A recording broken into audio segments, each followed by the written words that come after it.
주권방송 가난한 교회를 향한 시대의 징표 성서 강좌입니다. 오늘도 이 성서 강좌를 위해 해방신앙연구소 김구도 소장님께서 제주도에서 서울까지 올라오셔서 정성껏 준비한 그 말씀을 나누겠습니다.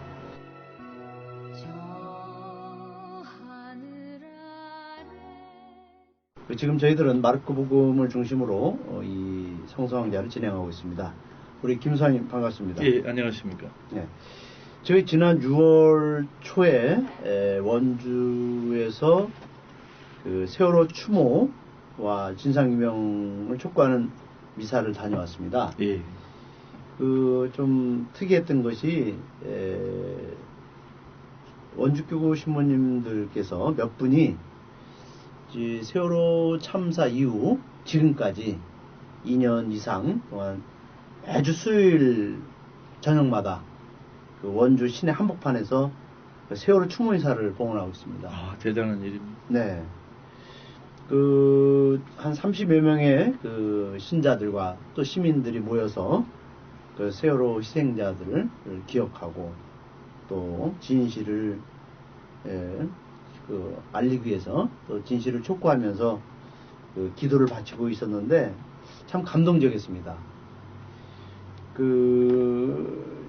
그분들은 길거리 한복판에 천막을 쳐놓고 눈이 오나 비가 오나 바람이 부나 그 천막 성당을 펼쳐놓고 매주일마다 이렇게 모여서 그 세월호의 그 참사 그 유족들의 그 아픔 슬픔을 나누면서 이렇게 미사를 봉헌하고 있었는데 저는 거기서 정말 살아있는 예수님 또 살아있는 신앙을 이렇게 제가 체험할 수 있었습니다. 거기 오셔서 미사를 끊이지 않고 들으시는 모든 신부님들 정말로 존경합니다. 그런 세월호 참사를 기억하고 있다는 것, 또 이 미사가 중단되지 않고 연결되고 있다는 것, 그 두 가지 사실이 세월호 유가족들 뿐만이 아니라 모든 국민에게 큰 위로와 용기를 줄 걸로 생각합니다. 정말 존경합니다. 예. 제가 이제 그때 가서 이제 한 말씀 했는데, 그때 이제 제가 이런 좀 생각을 해서 나누었는데, 종교란 생명을 돌보는 그 공동체로서 사는 것이 종교고, 종교에는 생명을 돌보는 사람들이다. 그렇습니다. 라고 얘기를 했습니다. 예. 생명을 돌보지 않고 하느님을 얘기하고 예수님을 얘기하고 또 뭐 신앙이 뭐 열심하다 이렇게 얘기하는 것은 저는 헛된 것을 쫓아가는 가짜 그리스도인이다고 얘기했습니다. 잘하셨습니다. 맞습니까? 네, 맞습니다. 우리 그리스도인은 성당에 나오는 신도들에게만 돌보는 베이비시터 이런 게 아니고 가난한 사람들, 희생하는 사람들, 고통받는 모든 백성들을 먼저 다가가는 것이 우리 교회의 임무입니다. 네. 그래서 우리 이 땅에서 참 억울하게 죽어가는 사람들이 너무 많지 않습니까? 그렇습니다. 그죠? 예. 정말 힘없는 사람들이 다 이 어떤 이 피해가 가장 크고 또 그들이 계속 당하고 있다. 근데 오늘날 우리 과연 기독교가 그들의 편이 되고 그들의 버스로서 친구로서 끌어안고 있는가? 이것을 정말 우리 심각하게 고민할 텐데 오히려 권력자들의 그 편에 또 부자들의 편에서 우리 종교가 지금 살고 있지 않는가? 우리 그리스도교가 부자들, 그 권력자들하고 가깝다고 한다면 이것은 부끄러운 일입니다. 네. 가난한 사람, 고통받는 사람하고 가까이 있다 하면은 정말 자랑스러운 일이고 잘하는 일입니다. 그럼 어떻게 하고 있는가를 우리 볼 수 있지 않습니까? 예. 우리 집에도 다 거울이 있으니까 예. 한번 우리 가톨릭 교회가 교회 전체적으로 거울을 한번 봤으면 좋겠습니다. 네. 예. 그러면서 오늘 우리가 또 이 예수의 그 참된 모습, 정말 헛된 것이 아닌 참된 것을 쫓기 위해서는, 따르기 위해서는 예수를 올바로 봐야 될 것 같아요. 그렇습니다. 네. 그래서 오늘도 그 예수의 그 생애를 좀 깊이 있게 우리 봐야 되는데, 오늘은 무리를 걷는 예수, 마르코복음 6장 45절부터 56절까지 말씀이죠. 네.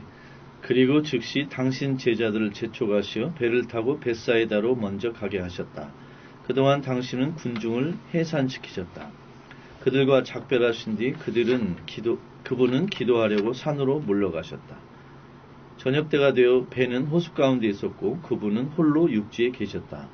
바람이 그들에게 마주 불고 있었다. 그분은 제자들이 노를 젓느라 몹시 고생하는 것을 보시고 밤 사경에 호수 위를 걸어 그들에게 가셨다. 그런데 그분은 그들을 지나치시려 했다. 그러자 그들은 그분이 호수 위를 걸어가시는 것을 보고 유령인 줄로 생각하고 비명을 질렀다. 모두 그분을 보고 질려버렸던 것이다. 그러자 그분은 즉시 그들과 더불어 이야기하며 그들에게 힘내시오, 나요, 무서워하지 마시오 하셨다. 그리고 그들과 함께 배에 오르시니 바람이 그쳤다. 그래서 그들은 아주 정신이 나갔다. 그들은 빵에 대해 깨닫지 못했기 때문이다. 그들의 마음이 완고했던 것이다. 그리고 그들은 육지로 건너가 겟네사렛에 이르자 닻을 내렸다. 그들이 배에서 내리자 사람들은 즉시 그분을 알아보고 그 지방 일대를 두루 뛰어다니며 병자들을 침상에 눕혀 그분이 계시다는 곳으로 나르기 시작했다. 마을이든 도시든 농가든 그분이 들어가시는 곳 어디든지 광장에 병자들을 데려다 놓고 그분 옷자락에 술이라도 만지게 해달라고 그분께 간청했다. 그분을 만지는 사람마다 나았다. 네. 오늘 이 사건은 두 가지가 나옵니다. 예. 하나는 머리를 걷는 예수, 그 다음 후반부에는 병자들을 낫게 하신 그렇습니다. 예수 이렇게 예. 나오는데 우선 하나하나 저희들이 이제 풀어보면 46절에 그들을 보내고 나서 기도하시려고 산으로 올라가셨다. 예수는 왜 혼자 기도하셨습니까? 그 사복음서에 예수님의 그 행동에서 유난히 눈에 띄는 것이 몇 군데 있습니다. 예수님은 기도를 자주 하셨는데 꼭 혼자 하셨습니다. 제자들과 군중과 함께 기도한 일이 전혀 없고 꼭 혼자 하셨습니다. 이걸 어떻게 해석해야 되죠? 예수님이 하느님과 일치하는 당신만의 시간을 가진 것은 분명합니다만은 왜 제자들과 함께 기도하지 않았는지, 왜 그 군중들과 함께 기도하지 않았는지는 여전히 궁금합니다. 어떻게 보면 예수님 본인이 사람이 되신 하느님이기 때문에 기도를 받으실 뿐이지 드릴 뿐이 아니다, 이렇게 생각할 수도 있습니다.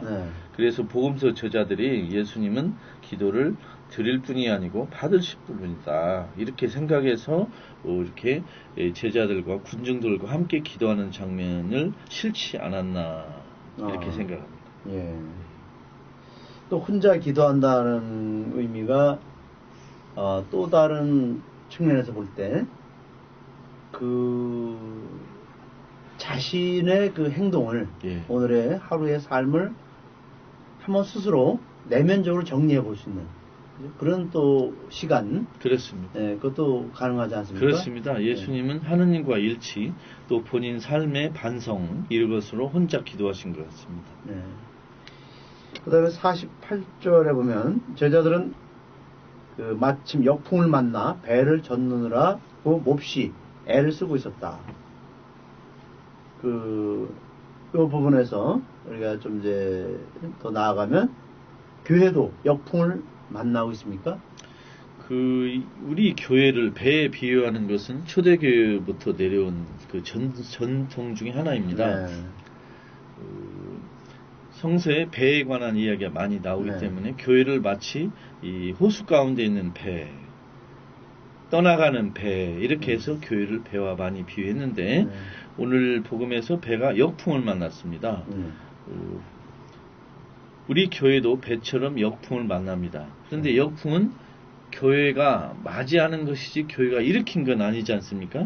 그런데 교회가 만나는 역풍 크게 두 가지입니다. 하나는 박해, 또 하나는 유혹입니다. 교회 밖에서 정치적으로 교회 안에 들어오는 박해라는 역풍이 있고, 교회 밖에서 돈으로 교회에게 오는 유혹이라는 역풍이 있습니다. 그런데 이 박해에는 교회가 주로 저항을 하지만 돈이라는 유혹에는 굴복을 하는 경우가 많습니다. 그래서 저는 오히려 박해보다도 유혹이 더 어렵다, 견디기 어렵다 이렇게 생각합니다. 박해 때는 우리가 목숨을 걸고서라도 저항을 하는데 돈이라는 유혹에는 스스로 무릎을 꿇어버리는 저절로 항복해버리는 이런 일이 많기 때문에 그렇습니다.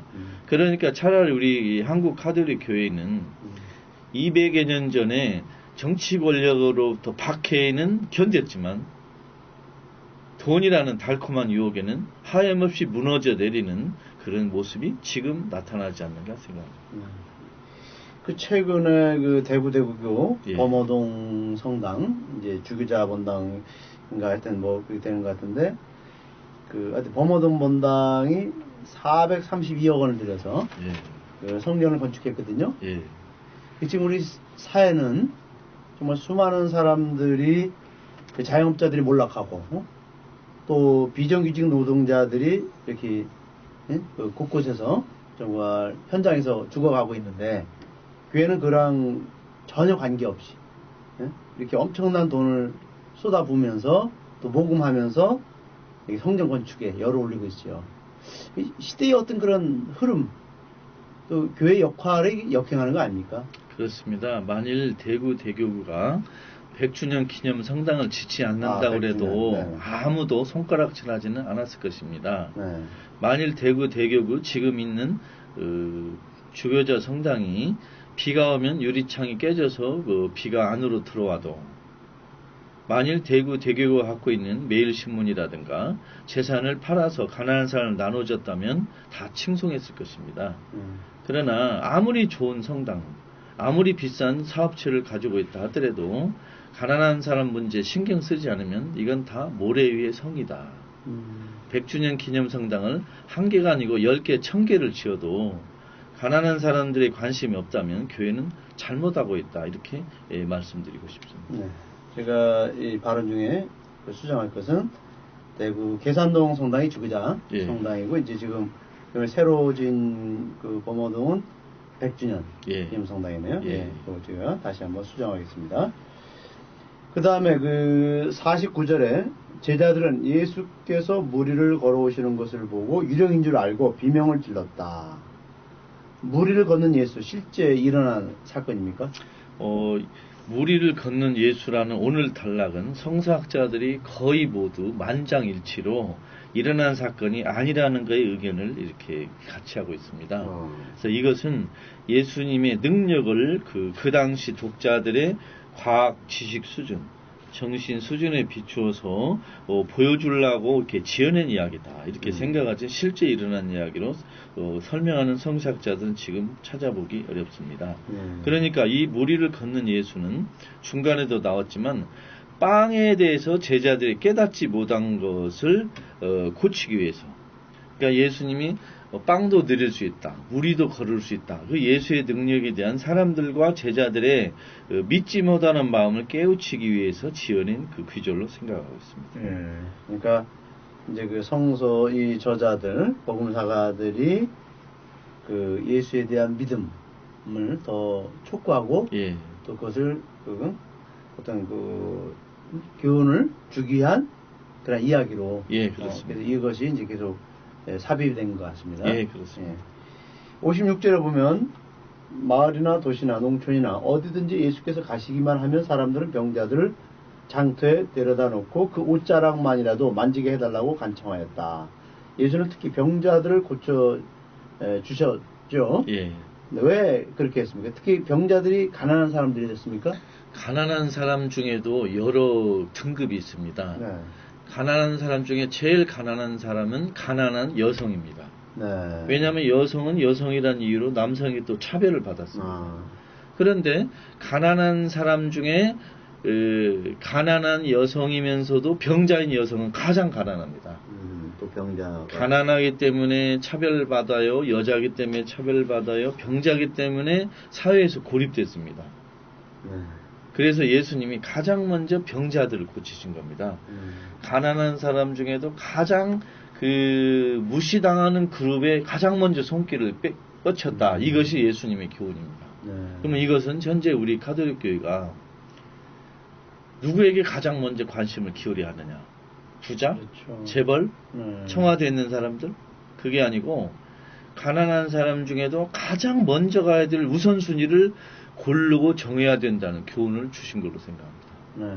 가난한 사람 중에도 가장 먼저 우리가 돌봐야 될 사람이 누구냐? 교회가 가장 먼저 신경 써야 할 사람 누구냐? 이런 과제를 주신 것 같습니다. 근데 오늘날 우리 한국 교회가 보면은 병원이라든지 아니면 어떤 자선기관, 또 사회복지시설을 많이 위탁받고 확장하면서 우리는 가난한 사람들 위해서 일하고 있다. 가난한 사람들에 관심이 많다. 그런 이제 논리가 좀 강하거든요. 지금 교회가 운영하는 병원이나 고아원, 양로원 등 이른바 사회복지 시설이 많이 있습니다. 두 종류가 있는데 하나는 교회가 소유한 업체가 있고 그렇죠. 하나는 교회가 위탁받아 경영하는 데가 있습니다. 근데 지금 두 가지는 어떤 어려움이 있냐면 결국 정부의 보조금을 받아서 운영되는 비율이 크거든요. 그렇죠. 그러면 교회가 사회복지 활동에 더 많이 참여하면 할수록 정부의 손에 놀아날 위험이 커집니다. 의존하게 되죠. 그렇죠. 정부가 보조금을 핑계로 종교기관을 장악할 수가 있습니다. 이런 어려움은 예수 시대 없었습니다. 근데 이제 이런 문제가 있기 때문에 그 교회가 가난한 사람에 대해서 신경을 쓸 때에도 한편으로는 정부의 손에 놀아나서는 안 된다는 걸 잊어서는 안 되겠습니다. 그러니까 교회가 정치 권력으로부터 자유로우려면 그렇게 어떤 정부의 지원을 받는 형태의 지금 이 복지 사업은 위험할 수 있다. 그렇습니다. 예를 들면 조금 문맥이 다르지만 현재 한국 불교가 그 불자들의 시주의 살림을 의지하는 것이 아니고 정부의 보조금으로 운영하는 게 더 큽니다. 비율이. 그러니까 스님들이 불자들의 시주에 의지하는 돈보다는 정부에서 불교에 주는 해주는 불자 스테이 문화재 사업이라든가 다양한 행사들이 있습니다. 템플 스테이라든가 여러 가지 그 보조하는 데 주는 돈이 많기 때문에 스님들이 자연히 정부 눈치를 보고 정부의 비율을 맞추고 정부의 심기를 건드리지 않으려 애쓰다 보니까 불교는 장악이 손쉽게 끝나버렸습니다. 그런 문제를 우리 카톨릭도 신경 써야 됩니다. 그 대구 경북 쪽에 또 같은 경상도 영남 쪽에 불교 신자 비율이 높거든요. 그렇습니다. 근데 그쪽에서 이 아주 우리나라의 이 뿌리 깊은 친일파 세력들인 그 새누리당 그걸 전폭적으로 지지하지 않습니까? 그렇습니다. 그 보면은 불교가 정부로부터 엄청난 그 지원을 받기 때문에 그들의 손아귀에서 자유롭지 못하다. 불교가 지금 정부의 경제 지원을 많이 받는다는 것은 한편으로는 불교 신자이면서 새누리당 지지자이면서 영남 사람이라는 걸 이렇게 겹칠 경우가 많습니다. 그러면 정부 쪽에서는 그냥 손도 안 대고 코 푸는 거죠. 그래서 우리 종교가 정치 권력의 지원을 많이 받는 건 자랑할 일이 아니고 위태위태한 일입니다. 그렇죠. 정말 위태로운 일입니다. 주권방송이 민중의 눈과 귀를 멀게 하는 공중파와 종편, 신문들에 맞서 진보 언론의 사명을 다할 수 있는 힘은 애청자분들의 적극적인 참여에 있습니다. 주권방송을 후원해 주십시오. 홈페이지 www.615tv.net에서 민들레 홀씨 정기 후원인이 되어주시거나 우리은행 1005-501-779-765 주식회사 주권방송으로 직접 후원을 해주셔도 좋습니다. 저희 주권방송은 평화 번영과 민주 회복을 위한 진보 언론의 사명을 성실히 수행할 것입니다. 주권방송과 함께해 주시기 바랍니다. 그 다음에 이제 오늘 좀 기도에 대한 이야기가 또 이렇게 좀 등장하고 있는데, 가톨릭 신자들이 혼자 기도하는 습관이 좀 적은 편이 아닙니까? 그렇습니다. 개신교 성도들하고 비교할 필요도 없이 가톨릭 신도들은 혼자 기도하는 습관이 아주 적은 편입니다. 공동 기도는 습관이 비교적 잘 돼 있고, 미사에 참여하는 것은 이렇게 훌륭한데, 집에 혼자 있을 때나 또 교통기관에 혼자 있을 때, 또 혼자 생활할 때 혼자 기도하는 습관이나 이 문화는 좀 아쉽게도 적은 것 같습니다. 그래서 혼자 기도할 수 있는 습관, 혼자 기도하는 중요성 이런 걸 조금 더 강조하고 싶습니다. 그렇죠. 혼자 있을 때 기도하는 방법, 뭐 전철을 탈 때, 비행기를 탈 때, 또 여러 가지 혼자 있을 때도 잠깐 기도하는 그런 아름다운 습관을 좀 권유하고 싶습니다. 그렇죠. 예. 그리고 그 기도를 어떻게 해야 되는가, 또 무엇이 기도인가, 이것도 우리에게 또 오늘 중요한 질문인 것 같은데요. 이 답은 저보다는 오히려 신부님이 하시는 게 적절할 것 같습니다. 네. 저는 소박한 의견을 말하자면 네. 기도를 어떻게 해야 되는가, 방법은 우리가 많이 개발할 수 있고 사람마다 다 취향이 다르다고 생각합니다. 단지 이 기도는 세상에 가난한 사람, 고통받는 사람을 먼저 생각해야 된다. 그 원칙 하나만은 저는 강조하고 싶습니다. 그 기도가 이게 잘못된 그런 그 방향으로 가면은 기복이 되지 않습니까? 그렇죠. 이게 그 기도가 그 개인주의, 이기주의, 욕심의 포로가 되면은 잘못된 거죠. 그렇죠. 그리고 또 기도가 부자들이나 정치 권력자들에게 아부하는 걸로 쓰이면 이거 기도는 완전히 아편이 됩니다. 예를 들면 개신교에서 그 조창기도 하지 않습니까? 이건 기도가 아니고 이건 기도를 팔아먹는 매매춘행입니다. 이래서는 안 되겠죠. 그래서 그 우리 소위 이제 열심하다는 그 신앙인들이 이 사회적 관심, 사회적 문제에 대해서는 되게 외면하면서 그 성당 생활에 아주 정말 깊이 빠져 있어요. 그분들에게 어떤 사회적 문제를 얘기하면은 왜 내가 거기에 관심을 가져야 되냐? 난 관심 없다. 그럼 당신 뭐가 관심 있습니까? 나는 내 자식들, 또 내 사업, 또 내 문제, 그만 잘 되면 되지. 뭐 그것을 벗어난 일은 나는 관심 없다. 이렇게 하는 분들이 대부분입니다. 그렇죠. 저는 지금 한국의 그 각 성당에서 도시든 농촌이든 수도권이든 지방이든지 간에 성당에 자주 나오는 신도들의 대부분이 개인주의 신앙에 빠져 있다고 생각합니다. 그러면 성당에 자주 나오는 신도들이 개인주의 신앙이 있고 보수적인 신앙이 대부분이기 때문에 어쩔 수 없이 사제들도 자기도 모르게 이런 신앙에 이제 물들어갈 수 있습니다.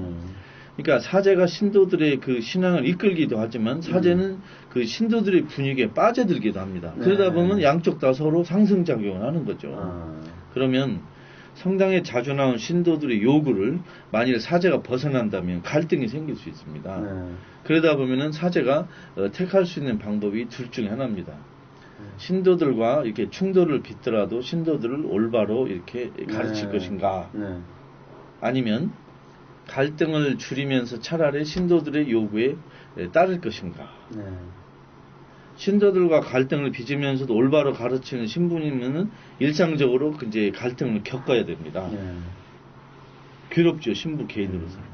그런데 좋은 게 좋은 거라고 그냥 신도들이 원하는 정도로만 하고 그냥 재미있게 살자 라고 마음을 먹은 사제는 그냥 신도들의 요구에 따르고, 그래서 미사에서 사회교류도 하지 않을 가능성도 크고 불의한 세력의 저항이란 말을 꺼내지 않을 가능성도 있습니다.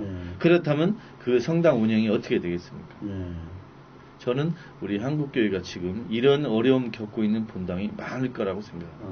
그러니까 김 수장님의 말씀을 이제 구체적으로 좀 정리해보면, 부자들의 비위를 맞추다 보면은 복음을 제대로 전할 수 없고, 그렇죠. 또 십자가에 달린 예수의 삶을 따를 수 없다. 그렇죠. 그러니까 그 부자들과 또 가진 자들의 심기를 건들지 않으려는 그런 태도는 교회도 서서히 부패하고, 그렇죠. 그죠? 타락할 수밖에 없다는 거죠. 그렇습니다. 그 신도들하고 어느 정도 충돌과 갈등을 감수하고라도 신도들을 올바로 가르치고 그런 사제가 좀 많이 나오기를 바랍니다. 네, 정말 뼈 있는 그런 말씀인 것 같아요. 또 기도와 행동, 그 어떤 관계가 있을 수가 있죠. 기도만 하고 행동하지 않으면 공허하고 네. 행동은 하는데 기도가 없으면 허무합니다. 그래서 기도와 행동은 마치 우리 몸과 마음처럼 항상 함께 가야 한다고 생각합니다. 기도는 아무리 하는데 행동하지 않으면 그 기도는 쓸데없고 행동은 많이 하는데 기도하지 않으면 그 행동이 무엇을 위해서 움직이는지 모를 때가 있습니다. 그래서 항상 행동은 기도로 점검하고 기도함으로써 행동에 그 기운을 얻고 예를 들면 우리 자동차 운전할 때 기름을 넣지 않습니까? 그러면 그 기름을 넣는 것을 기도하는 거에 비유하고 자동차 운전하는 거 행동에 비유하면 행동하는데 기도가 필요하다. 또 행동은 또 기도가 점검한다 이런 생각을 하고 싶습니다. 그렇죠. 그렇죠. 기도 없는 행동, 예. 행동 없는 기도는 존재할 수가 없는 거죠. 그렇습니다. 같이 가는 것이죠. 그렇습니다. 예, 그러면 우리 이제 청취자들이 오늘 이 강의를 들으면서 또 그들에게 묵상거리를 주셔야 되는데 그 질문을 제가 또 드리고자 합니다. 여러분은 행동하면서 기도합니까? 행동과 기도를 같이 하고 있습니까? 라고 제가 오늘 질문을 던지고 싶습니다. 보통 가톨릭 신도들은 기도를 한 80% 한다면 행동은 한 30-40% 하는 것 같습니다. 대부분 가톨릭 신도는 행동보다는 기도를 훨씬 많이 하는데 이걸 좀 뒤집으면 어떨까요? 실험적으로. 기도보다 행동을 더 많이 하는 것입니다. 그동안 우리 기도는 실컷 충분히 했다고 일단 잠정적으로 놓고 너무 우리 행동이 부족했다. 그러니까 일단 앞으로 한 얼마 정도는 행동을 몇 배 더 해보고 기도는 약간 좀 줄이면 어떨까. 이런 실험을 한번 하면 어떨까 싶습니다. 오늘도 저희 이 시대이징표 성서강좌를 청취하신 모든 분들께 또한 감사드리면서 또 다음에 뵙기로 하겠습니다. 고맙습니다. 감사합니다.